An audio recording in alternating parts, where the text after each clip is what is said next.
আসসালামু আলাইকুম। আজকে বহুদিন পুরনো একটি মামলার রায় হয়েছে। সেই মামলায় নায়ক সোহেল চৌধুরী হত্যায় আজিজ মোহাম্মদ ভাই সহ ৩ জনের যাবজ্জীবন, ৬ জন খালাস। দুঃখজনক হলো এই যে ২৫ বছর আগের এই ঘটনা নিয়ে মামলা হয়েছিল। আজকে ২৬ বছরের এসে এই মামলার রায় হলো। এর মধ্যে সোহেল চৌধুরীর স্ত্রী চিত্রনায়িকা দিতি, তিনি বেঁচে ছিলেন। কয়েক বছর আগে তিনিও মারা গেছেন। তার স্ত্রীও স্বামীর এই বিচারটা দেখে যেতে পারলেন না।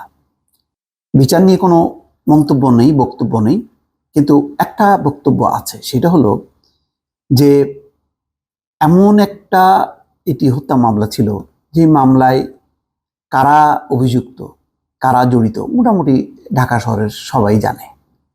আমরা ২৫ বছর আগের থেকে জানি, নামগুলো আলোচিত ছিল।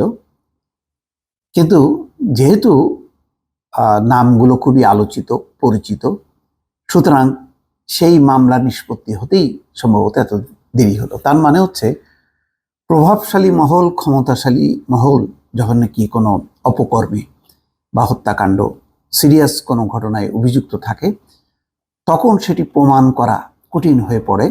আইন আদালত প্রভাবিত হয় অথবা বিলম্বিত হয়। আমি কি বলবো এটাকে?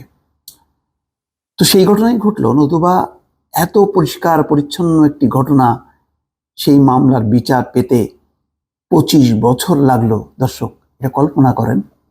এবং সম্ভবত বাংলাদেশে এই ধরনের বহু হত্যা মামলা আছে যাদের আসলে এরকম কোনো মানে তার বাবা মা বা মানে তার ভিকটিমের খুব নিকটজনরা হয়তো তারা আর বেঁচেও থাকে না, অথবা এমনও হয় যে সেই মামলার আর আদৌ কোনোদিন রায়ও হয়তো হয় না। সেটাই আমার বক্তব্য। দেখেন, এই মামলায় কারা যুক্ত ছিল এবং যাদের বিরুদ্ধে এই যে যাবজ্জীবন দেওয়া হলো, এবং এটা তো নিম্ন আদালতে একটা রায় দেওয়া হলো। এরপরে আসামিরা নিশ্চয়ই উচ্চ আদালতে যাবে, আরো গড়াবে ২, ৪, ৫ বছর। তারপরে এখন বেঁচে আছে শুধুমাত্র ওই সোহেল চৌধুরী এবং দিতি ঘরের যে সন্তান, ২ সন্তান, লামিয়া। লামিয়া এখন বড় হয়ে গেছে। সেই হয়তো জানতে পারলো তার বাবার হত্যার মামলার রায়। তার মা আর জানতে পারলো না, কারণ মা কিছুদিন আগে, কয়েক বছর আগে ক্যান্সারে আক্রান্ত হয়ে বিদায় নিয়েছে। ২৫ বছর আগে চিত্রনায়ক সোহেল চৌধুরী খুনের ঘটনায় ব্যবসায়ী আজিজ মোহাম্মদ ভাই ওরফে আব্দুল আজিজ, ট্রাম্প ক্লাবের মালিক আশফাকুল ইসলাম ওরফে বান্টি ইসলাম ও আদনান সিদ্দিকীর যাবজ্জীবন কারাদণ্ড দিয়েছেন আদালত। তারা ৩ জনই পলাতক। তারা ৩ জনে আর নাই। তাদেরকে এই দণ্ড আপাতত ভোগ করতে হচ্ছে না, কেননা তারা জানেন যে এই মামলা হবে এবং রায় হবে। তারা অনেক দিন থেকেই নাই। বাকি ৬ আসামিকে খালাস দেয়া হয়েছে। আজ বৃহস্পতিবার ঢাকা দ্রুত বিচার ট্রাইব্যুনাল ২ এর বিচারক অরুণাভ চক্রবর্তী এই রায় ঘোষণা করেন। আইনজীবী ও আদালতের সংশ্লিষ্ট সূত্রগুলো বলছে, মামলায় অভিযুক্ত ৯ আসামির মধ্যে ৫ জনই পলাতক। তারা হলেন আজিজ মোহাম্মদ ভাই ওরফে আব্দুল আজিজ, বান্টি ইসলাম, সেলিম খান, হারুনুর রশিদ ওরফে লেদার লিটন ওরফে বস লিটন ও আদনান সিদ্দিকী। এছাড়া আসামি আশিস রায় চৌধুরী ওরফে বোতল চৌধুরী, তারিক সাইদ মামুন, ফারুক আব্বাসী জামিনে আছেন। আর কারাগারে আছেন সানজিদুল ইসলাম ইমন।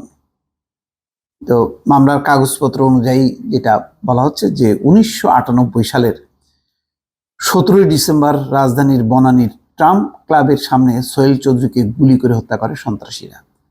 পরে গোয়েন্দা পুলিশের তদন্তে উঠে আসে আলোচিত ব্যবসায়ী আজিজ মোহাম্মদ ভাই, বান্টি ইসলাম, আশিস রায় চৌধুরীর সঙ্গে বিরোধের জেরে ভাড়াটে খুনিদের দিয়ে সোহেল চৌধুরীকে হত্যা করা হয়।